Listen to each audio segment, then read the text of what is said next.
membros deste corpo, ó Pai.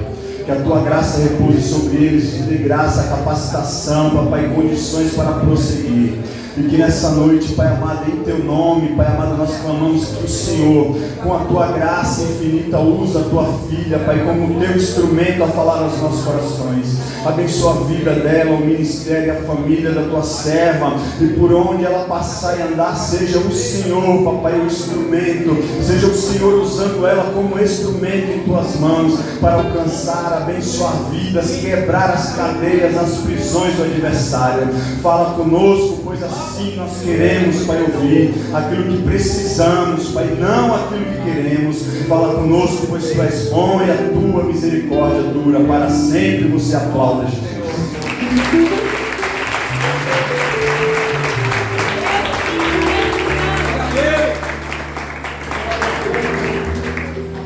Senhor Jesus.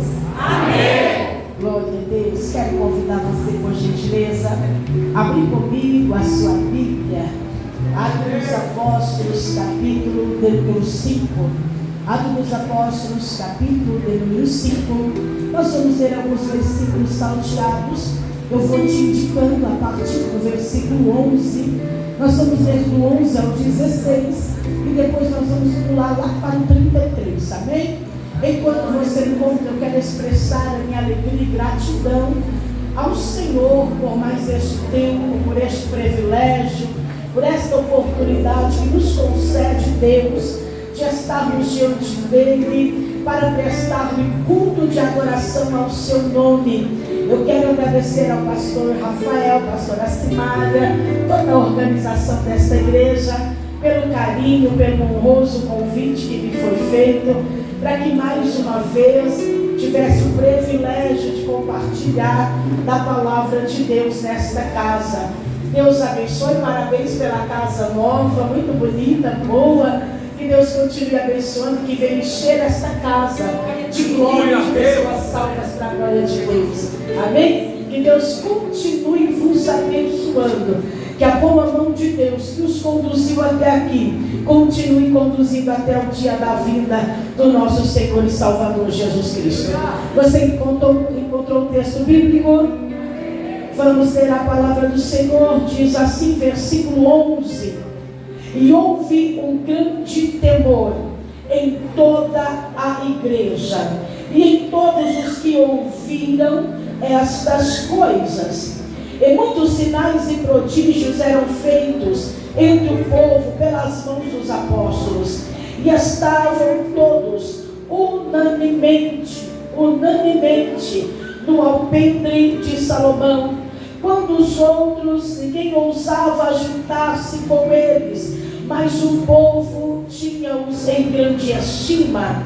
E a multidão dos que criam no Senhor, tanto homens quanto mulheres, crescia cada vez mais, de sorte que transportavam os enfermos para as ruas e punham em leitos e em camilhas, para que ao menos a sombra de Pedro, quando este passasse, cobrisse algum deles. E até das cidades circunvizinhas concorria muita gente a Jerusalém, conduzindo enfermos e atormentados de espíritos imundos, os quais eram curados. Versículo de número 33 vai nos dizendo assim: porém, ouvindo eles isto, se enfureceram e deliberaram matá-los. Mas levantando-se no conselho um certo fariseu, chamado Gamaliel, doutor da lei, venerado por todo o povo, mandou que por um pouco levasse para fora os apóstolos.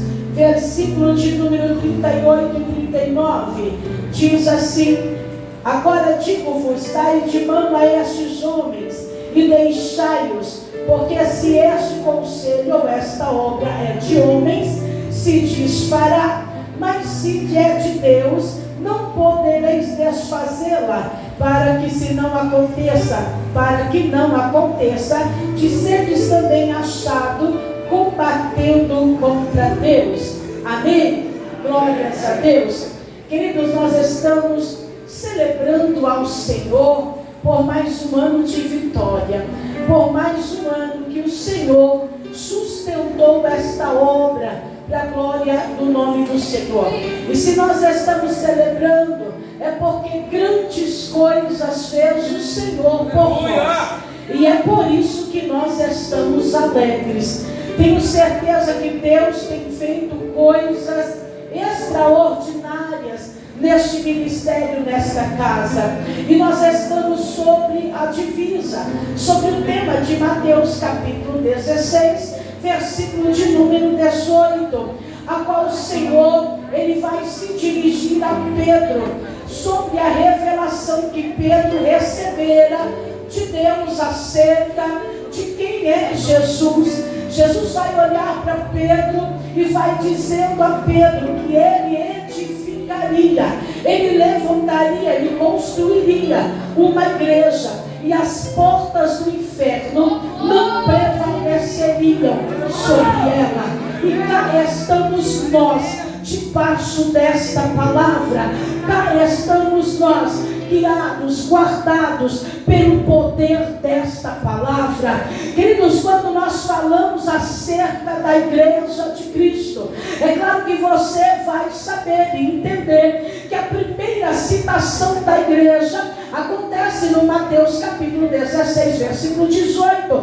e a primeira vez que o ajuntamento de pessoas que servem a Cristo é chamado de igreja está na narrativa que eu acabei de ler, Atos dos Apóstolos capítulo 5, versículo de número 11. É a primeira vez que eles são chamados de igreja. Igreja, como você sabe, é eclésia. Eclésia quer dizer tirados de dentro para fora. O que é que se entendia por igreja? Igreja era o ajuntamento, a assembleia, que era as pessoas reuniam, era a assembleia judaica para assuntos sagrados, para adoração ao nome do Senhor. E a Bíblia está nos falando acerca desta igreja. Como você acompanhou comigo no Atos dos Apóstolos capítulo 5, quem está nos contando esta história, esta narrativa, é o evangelista Lucas. Lucas, como nós o conhecemos, ele é conhecido como um médico grego, um médico que acompanhou o apóstolo Paulo no seu ministério. A Bíblia vai nos dizendo acerca de Lucas. Lucas, ele vai empreender uma minuciosa pesquisa para informar um amigo chamado Teófilo. Teófilo, ele era um funcionário do alto escalão romano, e ele tinha desejo de saber acerca de Cristo, do seu nascimento, ministério, morte, vida, morte, ressurreição e ascensão. E Lucas, ele vai escrever o livro que leva o seu nome, e também o Atos dos Apóstolos. O Atos dos Apóstolos também poderia ser chamado o ato da igreja primitiva. Nós vemos o nome Atos dos Apóstolos, embora todo o livro do Atos dos Apóstolos vai se ater quase que praticamente a falar sobre a vida do apóstolo Pedro e do apóstolo Paulo. Porém, até aqui nós vamos ver sobre a igreja. Quando nós falamos acerca disso, a Bíblia diz no capítulo de número 1 que Jesus, após 40 dias de ressurreto, ele vai reunir a sua igreja, o seu povo, e vai levá-los ao Monte das Oliveiras. A Bíblia diz que Jesus vai reunir cerca de aproximadamente 500 crentes, e eles estarão no Monte das Oliveiras. Jesus vai dar a eles as últimas instruções. Após isso, Jesus, ele será levado ao céu, ele subirá ao céu. E a Bíblia diz que esta igreja que estava presente neste momento recebeu uma ordem direta de Jesus. E qual é a ordem direta de Jesus? Ficai em Jerusalém, ficai em Jerusalém, até que do alto sejais revestidos do poder. Jesus está dizendo para aquele povo: não é hora de descansar, porque o vosso descanso não é aqui. Não é hora de parar, porque é tempo de marchar, é tempo de caminhar. Não é hora de estar parado, desocupado, não é hora de estar desocupado, é hora de obedecer, descer para Jerusalém e receber a promessa do Pai. Jesus dá esta ordem direta e ele é elevado aos céus. A Bíblia diz que uma nuvem vai encobri-lo, uma nuvem vai recebê-lo. Quando nós falamos acerca de nuvem, quando lemos o livro do Êxodo capítulo 13, nós vamos ver Deus se apresentando ao povo recém-saído do Egito. Uma nuvem o acompanhava, era a presença de Deus no meio do seu povo. Êxodo capítulo 19, ele desce no Sinai como uma nuvem espessa. Então Deus está dizendo para a igreja que ele próprio veio receber a Cristo e o ocultou e o recebeu em cima do céu. A Bíblia diz que esta igreja que estava no Monte das Oliveiras, ela está tão maravilhada, ela acabou de ver algo sobrenatural, algo surreal, está vendo Cristo sendo elevado, vê a nuvem simbolizando a presença de Deus. Eles recebem a ordem, mas ainda continua no mesmo lugar, ainda continua imóvel, ainda continua boquiaberto, ainda continua parado. É necessário Deus se ocupar de dois varões, dois anjos se apresentarem no alto do céu e dizerem no capítulo 1, versículo 11: ei, varões galileus, o que você está olhando para cima? Este Jesus que foi recebido em cima no céu, ele há de voltar, assim como viste subir. É Deus dizendo: se mova, é Deus dizendo: se movimenta, é Deus dizendo: já recebeu uma ordem, coloque em prática. É Deus dizendo: oh glória, é hora de descer, é hora de buscar poder, é hora de se encher. Sabe por quê? O Senhor está dizendo: é para ficar em Jerusalém, para receber poder, porque este poder ele te capacitará a testemunhar. Este poder te dará ousadia e intrepidez para testemunhar. Versículo 8 diz: mas recebereis a virtude do Espírito Santo, que há de vir sobre vós, e ser-me-eis testemunha, tanto em Jerusalém como em toda a Judeia e Samaria, até os confins da terra. A Bíblia vai dizendo que eles entendem, eles descem para Jerusalém, eles começam a buscar o Espírito Santo. É claro que você sabe que a princípio desceram todos, mas nem todos suportaram ficar, mas nem todos suportaram esperar, mas nem todos concordaram em esperar. Sabe por quê? Começo é maravilhoso, começo é festa, mas vai se passando os dias, o cansaço bate, a angústia bate, vai se passando os dias, começa a ter defeito em um, começa a reclamar do outro, e a Bíblia vai dizendo que eles começam a se dispersar, eles começam a ir embora. Vai se passar 10 dias, e quando é o 10º dia, cumprindo-se o dia de Pentecoste, vai se encontrar 120 apenas, 380 foram embora, mas 120 permaneceram. E a Bíblia está dizendo que para quem permanece, para quem espera, para quem busca, aleluia, o Espírito Santo desce. E o texto vai dizendo que agora a igreja vai chamar a atenção de toda Jerusalém. Este evento miraculoso, este evento sobrenatural que vai acontecer com a descida do Espírito Santo de Deus. É Deus dizendo: a igreja está nascendo, a igreja está nascendo, a igreja está nascendo, aleluia. E Deus vai começar a mostrar fora do cenáculo, porque dentro do cenáculo eles estão buscando, mas do lado de fora sinais sobrenaturais começam a acontecer. É de repente um vento veemente, é um vento que vem com impetuosidade.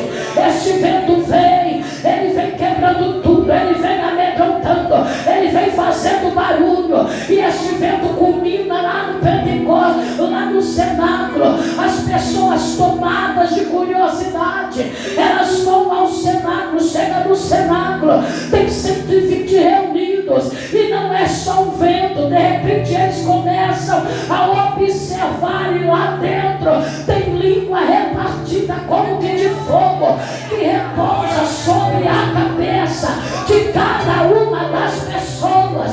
Não é só sobre os apóstolos, não é só sobre quem tem proeminência, é sobre todos, porque Joel no capítulo 2, versículo 28, ele vai dizendo: e há de ser que eu derramarei do meu espírito sobre toda a carne. Há de ser que eu derramarei do meu espírito, sem exceção. Eu derramarei sobre quem buscar, sobre quem desejar, sobre quem esperar, sobre quem perseverar, sobre os homens, sobre as mulheres, sobre os jovens, sobre as crianças, sobre os idosos. Eu derramarei do meu espírito. Ele está aqui nesta noite. Nós não vamos aqui. Me batiza com fogo, me batiza com fogo. O batizador está neste lugar. Enquanto eu prego, você pode receber línguas estranhas repartidas como que de fogo. Enquanto eu prego, Deus pode te dar uma glossária. Enquanto eu prego, você pode receber marcado pelo poder do Espírito Santo de Deus. Alabando que assaio, bendito é o nome do Senhor, bendito é o nome do Senhor. De repente a visão ainda vai aumentar, agora a audição ela vem, porque eles começam a ouvir pessoas indoutas, pessoas leigas. Eles começam a ouvir falar na sua própria língua. Tem alguém dizendo: o que é que aconteceu neste lugar? O que é que aconteceu no aniversário da igreja do pastor Rafael? Entraram pessoas normais, estão saindo pessoas sobrenaturais. Eram pessoas comuns, mas alguma coisa aconteceu lá. Sabe por quê? Eles falam em outra língua, eles têm fogo, eles têm ousadia, eles têm poder, eles têm intrepidez, eles têm graça, eles têm autoridade.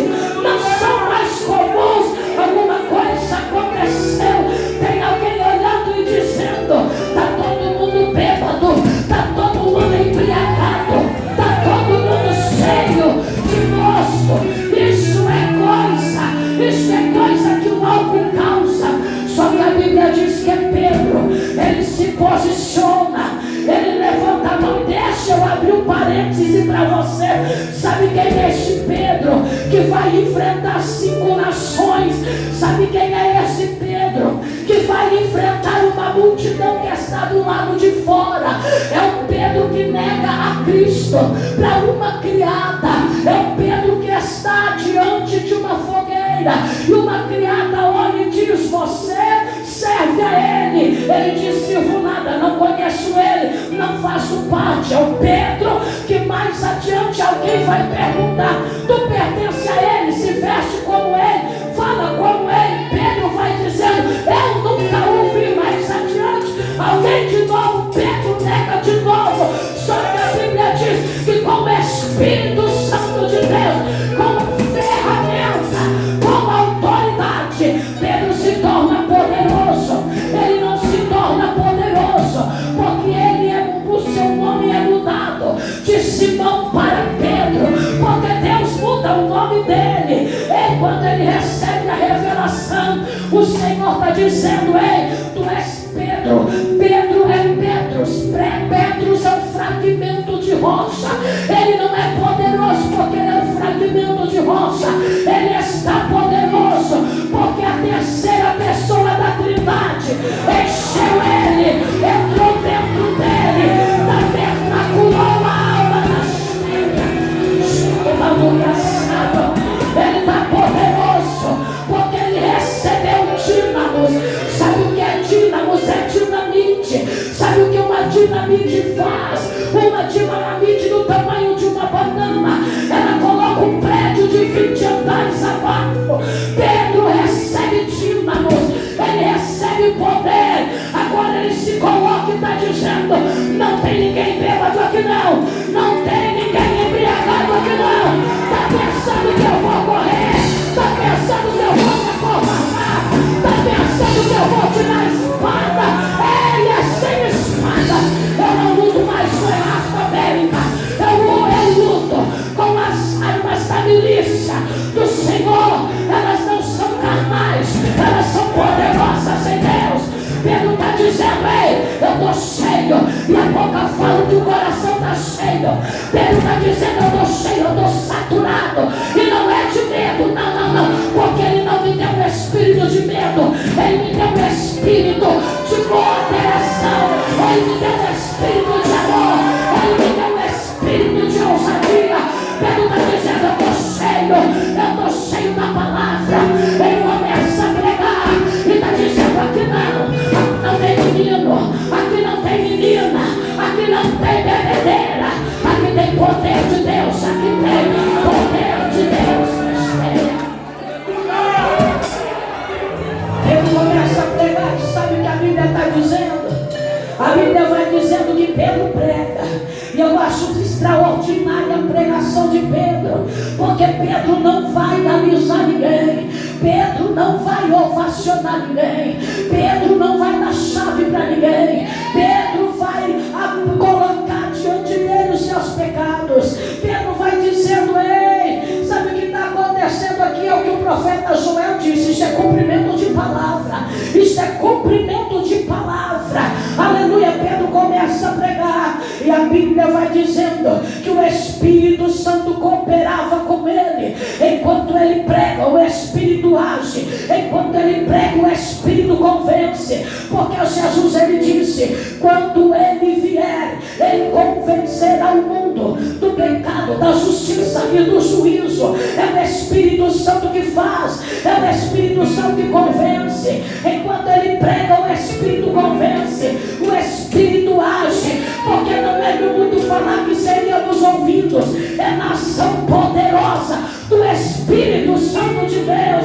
A Bíblia diz que Pedro faz o apelo: 3.000 almas se acrescem na igreja primitiva, 3.000 almas se rendem ao Senhor. Sabe qual é a pregação de Pedro? A pregação de Pedro é sobre o plano extraordinário de Deus para a vida de Cristo. Ele fala sobre Cristo, sobre a morte de Cristo, mas ele também não vai isentá-los da responsabilidade de terem crucificado aquele Filho de Deus, o Deus encarnado. Ele não vai isentá-los dos seus atos pecaminosos. Não, que executaram o profeta, que executaram o Deus encarnado. Só que Pedro tem uma saída. Pedro está dizendo: ei, não tem problema, mataram ele, mas ao terceiro dia ele ressuscitou, ele está vivo, oh glória. E se você se arrepender, ele perdoará os seus pecados e trará um tempo de refrigério sobre a tua vida. Aleluia. A Bíblia vai dizendo que Pedro vai pregar e essas pessoas aceitam a Cristo. E sabe o que é lindo? O texto vai dizendo no capítulo de número 2, no versículo 42, diz que eles eram unidos, unânimes no partir do pão, na doutrina, na comunhão e na oração. E todos os dias Deus acrescentava, todos os dias a igreja crescia, todos os dias Deus multiplicava o número de pessoas. Por quê? Porque a igreja poderosa, ela é uma igreja evangelística. Aleluia. A Bíblia vai dizendo que esta igreja poderosa, ela está crescendo e não há o que e quem impeça o crescimento dessa igreja. A Bíblia vai dizendo no capítulo de número 3 que eles ainda não tinham entendido bem o que era ser essa igreja. Eles não tinham ainda entendido bem o que era aquela liberação de Cristo acerca da igreja. Eles ainda não entendem. E eles continuam continua praticando o judaísmo. A Bíblia diz que, como bons cumpridores do judaísmo, Pedro e João, eles vão à igreja, ao templo, à hora da oração, à nona. Só que eles estão praticando o que é antigo, mas eles estão cheios do novo. E logo o novo derrotará o antigo. Quem está entendendo isso? Eles vão cumprir. Só que a Bíblia diz que na porta chamada Formosa haverá um moço que está mendigando. Haverá um homem que tem cerca de 40 anos de idade, mendigando. Pedro e João vão subir. E ele olha para eles, esperando receber alguma coisa. Pedro e João diz: não temos prata, não temos ouro, mas o que temos, oh glória, oh glória, oh glória, coisa boa foi eles não terem dinheiro, coisa boa foi não terem o que o homem pedia, mas eles tinham o que o homem necessitava. Eles tinham o poder do Espírito Santo de Deus. A Bíblia está dizendo que Pedro e João, cheios do Espírito, eles vão ordenar em um nome poderoso de Jesus Cristo, pegar aquele homem pela sua mão, colocá-lo de pé, e os seus pés e tornozelos vão endireitar na hora. Alguém está querendo saber o que foi que aconteceu? Pedro vai subir ao Pedro de Salomão. Pedro vai pregar a palavra do Senhor. O que o Pedro vai pregar acerca de que mataram Cristo, acerca da ressurreição, porque a ressurreição é o escopo de todo o evangelho, de toda a pregação do evangelho. A ressurreição é a coluna dorsal do evangelho.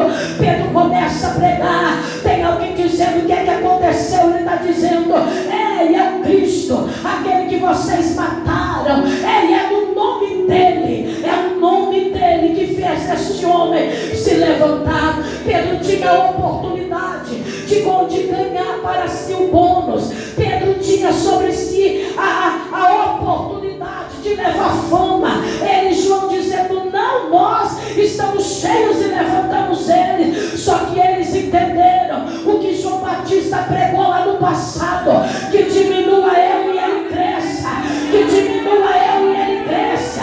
É ele, é por ele, é por ele, é por intermédio dele, é para ele todas as coisas. Aleluia. Sem ele nós não somos nada. Ele é o responsável. Foi ele que levantou esse homem. A Bíblia vai dizendo que eles vão levar Pedro e João e vão prendê-los. Além de prendê-los, vão interrogá-los.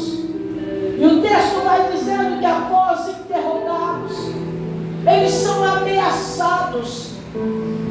É dito a eles: vocês estão proibidos de pregar, de falar deste nome.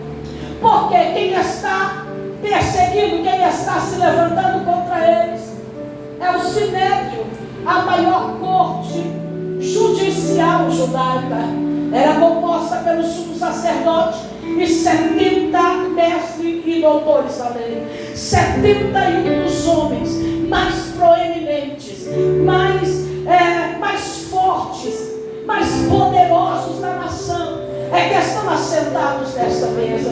E eles vão julgar Pedro e João e vão dizer a eles: não podem pregar neste nome, não pode falar acerca dessas coisas. E é claro que os saduceus estão envolvidos. Os saduceus não criam no poder da ressurreição, e Pedro está falando de ressurreição, e por causa disso eles estão sendo impedidos de pregar. Só que a Bíblia diz que Pedro, cheio do Espírito, vai dizer: julgue você mesmo, qual é melhor, obedecer a homens ou obedecer a Deus? Obedecer a Deus é melhor. Aleluia. Os Senhor disse através do profeta Samuel, 1 Samuel no capítulo 15, versículo 22, 23, diz que a obediência é melhor do que o sacrifício. Pedro está dizendo: eu só estou obedecendo porque eu entendi a grande comissão, eu entendi o comissionamento que Ele fez a mim, eu entendi a ordem que Ele me deu. Então, se Ele me ordenou, não adianta você falar, não adianta você me ameaçar, não adianta me aprisionar, porque eu vou continuar pregando, quer você queira, quer você não queira. É Pedro dizendo: o amor dele lança fora todo medo. Pedro está dizendo: não tem mais medo em mim, aleluia. Então a ameaça não me para, cara feia não me barra, cabeça balançando não me amedronta. Pedro está dizendo: eu sei quem me chamou, eu sei quem eu tenho crido, aleluia. Bendito é o nome do Senhor, Ele está aqui e o amor dele está te envolvendo para lançar fora todo medo, toda trava, toda timidez. Ele está tirando agora, Deus está tirando todo bloqueio, tudo aquilo que te limita, Ele está lançando por terra agora, porque o Senhor está dizendo: fale, fale, não te cale, porque eu tenho muito povo nesta cidade. Fale, fale, não te cale, porque eu vou te defender, eu vou te proteger, porque eu tenho muito povo para você conquistar. Aleluia. Oh glória. Pedro está dizendo: Ele é a fonte de todo poder. Eles são obrigados a concordar, eles são obrigados a entender que um grande milagre aconteceu, um grande sobrenatural aconteceu. Só que eles não estão dispostos a deixar as suas velhas vidas e serem transformados pelo poder da palavra de Deus. A Bíblia diz, se você conhece a narrativa, vou correr aqui um pouquinho. O texto vai dizendo que após isso, 8.000 almas são acrescidas ao Senhor. A igreja se torna extremamente poderosa. A igreja se torna grande. A igreja se torna próspera.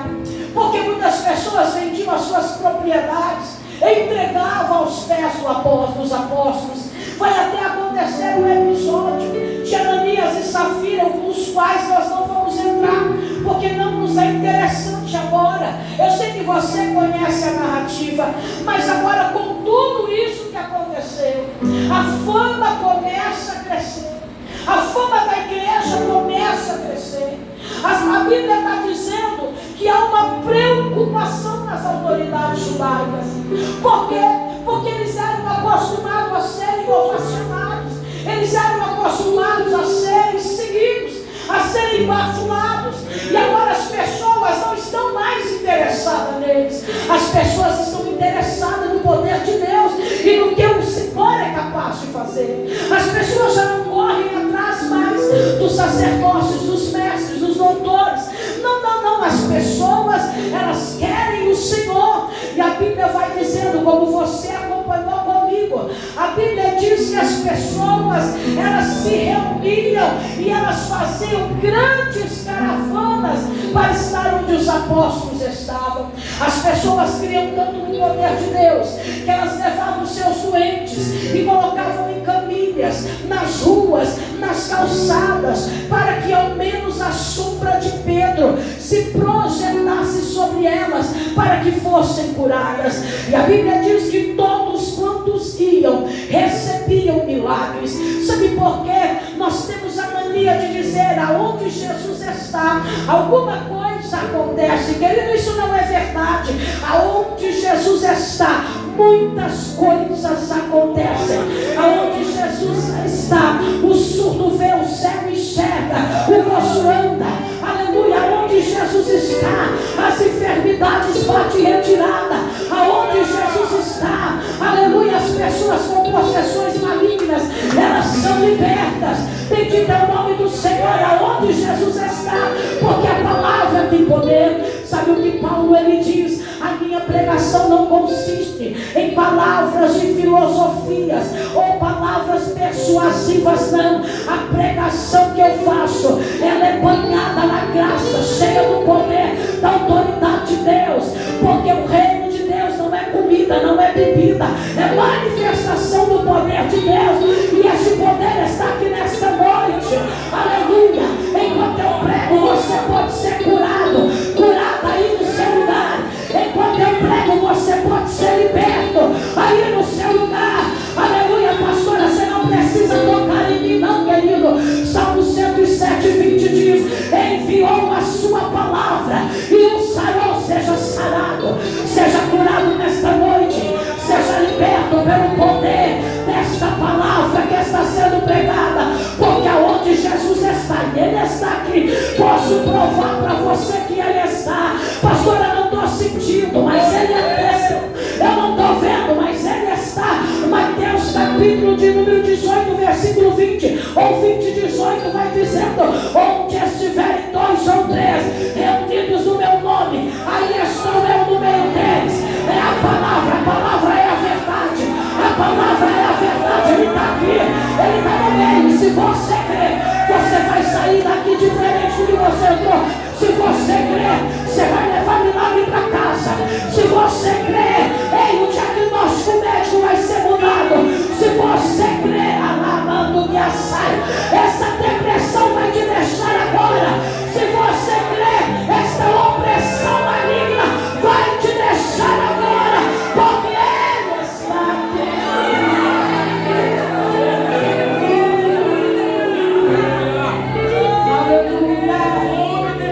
Aleluia. A Bíblia vai dizendo que por causa disso vai acontecer que eles vão se encher de inveja.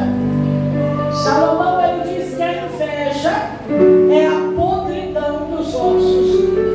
Eles vão se encher de inveja. E o texto diz que mais uma vez eles vão lançar mão dos apóstolos. Mais uma vez eles vão colocá-los dentro da prisão.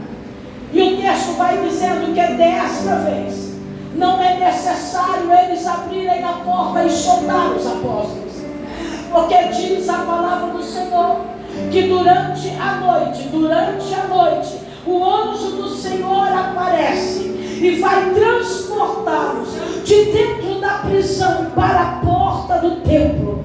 Sabe quem são os anjos? A Bíblia diz que eles são seres ministradores que trabalham a respeito daqueles que hão de herdar a salvação. Os anjos estão trabalhando sobre a ordem de Deus e estão libertando Pedro e João de dentro da prisão. Quando é a manhã seguinte, eles se reúnem e estão dizendo: vá buscá-los prisioneiros, tragam a nossa presença. O texto diz que alguém sai e vai. Quando chega na prisão, os guardas estão apostos na porta.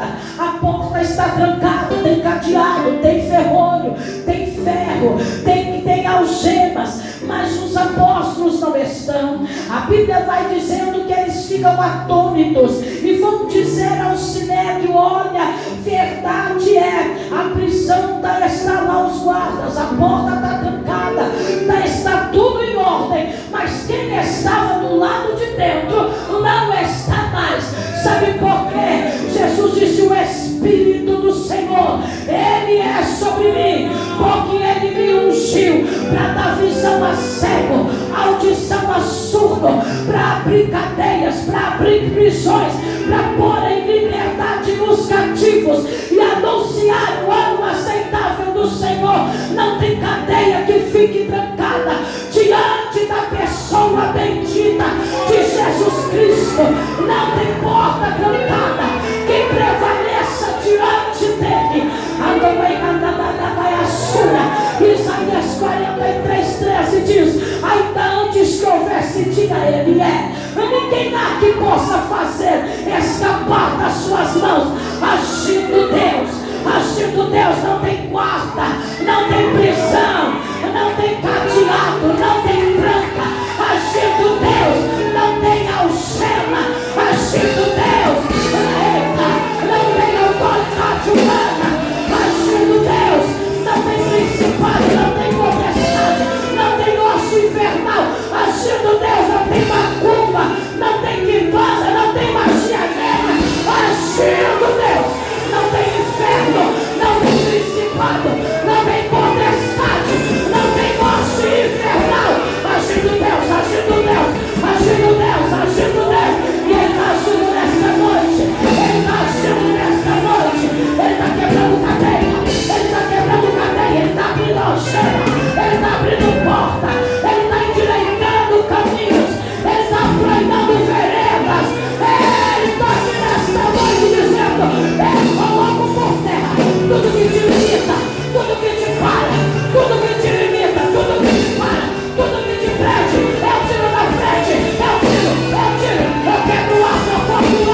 fora pregando. Tem alguém dizendo, não é para pregar, mas eles estão lá pregando. E o texto vai dizendo que eles estão intentando matá-los. Só que o que eles não estão ponderando é que o dono da vida está com eles. Aí eles arquitetam, eles planejam, mas o Senhor vai frustrar todos os planos do adversário. Recebe isso no teu espírito. Todo plano do adversário contra a tua vida, toda arma forjada, toda ferramenta preparada, toda língua que se levantar contra ti em juízo, tu a condenará. Deus está dizendo, eu estou frustrando o plano do inimigo, eu estou rasgando o decreto, eu estou invalidando o decreto. Sabe por quê? Jeremias 29:11 diz, eu é que sei o pensamento que tem a vosso respeito, é pensamento de paz e não de mal, para te dar um futuro de esperança. Tem alguém querendo te matar? Jesus está dizendo, tem futuro. Ai, meu Deus, a enfermidade está dizendo, vou matar. Jesus está dizendo, tem futuro de esperança. Ô glória, o diagnóstico médico está dizendo, vou matar, vai morrer. Jesus está dizendo, tem futuro de esperança. Tem alguém dizendo, vai falir, tem futuro de esperança. Tem alguém dizendo, vai divorciar, tem futuro de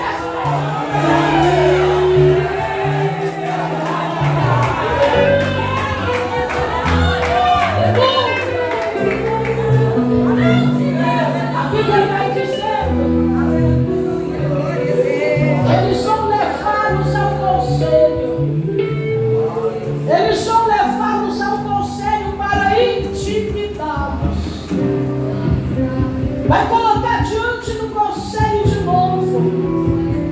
E a Bíblia diz que mais uma vez Pedro vai pregar sobre Cristo, sobre a sua morte, crucificação, morte e ressurreição, pela ação poderosa de Deus. E a Bíblia diz que eles vão chicoteá-los. É o chicoteamento judaico, 40 chibatadas, menos uma. Cada um vai receber 39 chibatadas. Eles vão apanhar, porque fizeram algum mal, não estão pregando a palavra de Deus e fazendo sinais, prodígios e maravilhas. E sabe o que mais me assusta?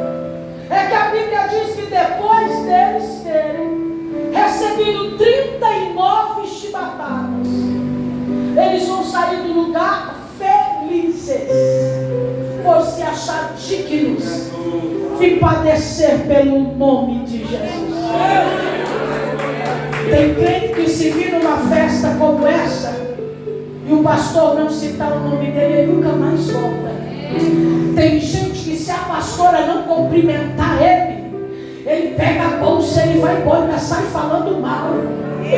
Tem alguém que, se sentar alguém do lado dele que dá glória alta, ele já se desvia. Esses homens levam 39 chibatadas e saem felizes, porque estão se achando dignos de padecer pelo nome de Jesus. Para eu concluir, que eu tenho 5 minutos. Sabe o que a Bíblia está dizendo? Eles estão dizendo, vamos matá-los. Aí Gamaliel você conhece? Você sabe que ele era o mestre mais respeitado dentre os ensinadores judaicos. Gamaliel, ele era neto de Iliel, um dos homens mais conceituados, porque tinha uma escola rabínica. Gamaliel foi quem instruiu o apóstolo Paulo. Gamaliel tem o respeito das pessoas. E o bom é que Gamaliel, ele é sensato. Gamaliel, ele é apaciguador. Gamaliel vai usar a influência dele para beneficiar o cristão cristianismo, ainda que ele estivesse se opondo ao Sinédrio que ele mesmo fazia parte. Só que eu estou pregando Deus, e quando ele dá ordem, até o inferno obedece. Eu estou pregando Deus, que ele tem poder e autoridade no céu, na terra e embaixo da terra.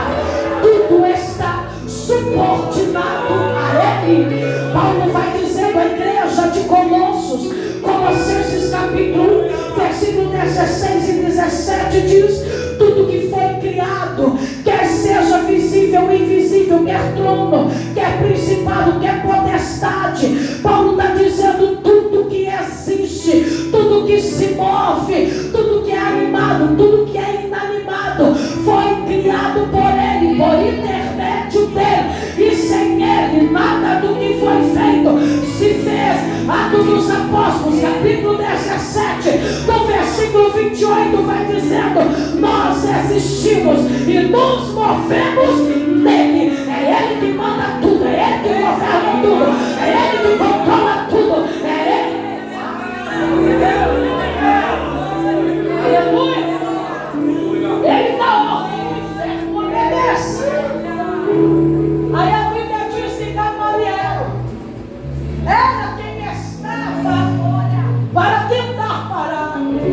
Só que quando Deus está no negócio, até quem era para prejudicar vai ter que somar e acrescentar. Quem recebe isso?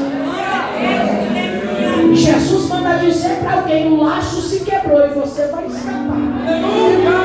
Ele está dizendo: estou desarmando a arapuca. Ele está dizendo: estou quebrando o laço. O que era para dar errado vai dar certo. O que era para fracassar vai ter sucesso. A porta que ia fechar vai se manter aberta, de trás dela eu vou abrir o portão. É Deus dizendo: ei, sou eu que decido, sou eu que mando. Enquanto eu não decidir, nada acontece.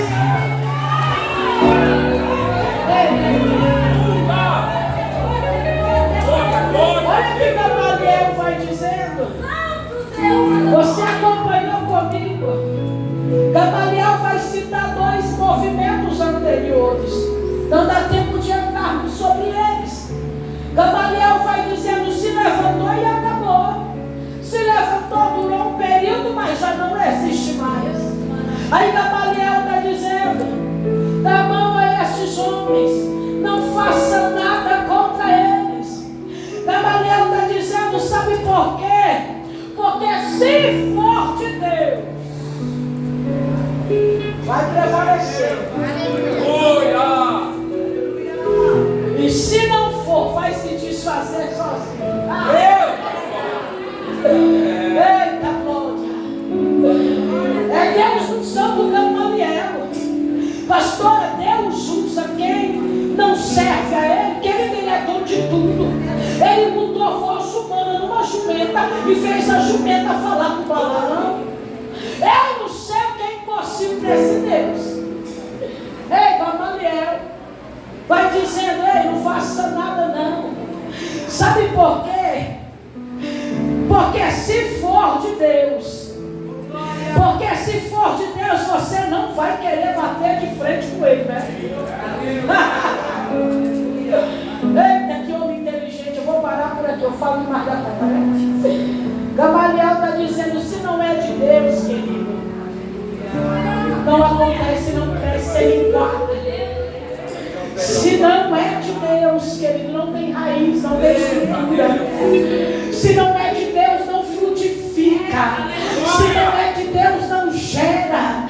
Se não é de Deus, não se mantém de pé. Porque Jesus diz: eu edificarei. Edificar é construir, é levantar. Se não é de Deus, ele não constrói, ele não levanta.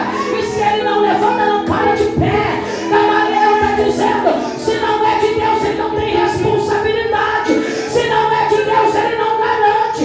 Se não é de Deus, ele não bota a mão. Se não é de Deus, se perde sozinho. Mas tem uma coisa: se é de Deus, pode ser pequeno.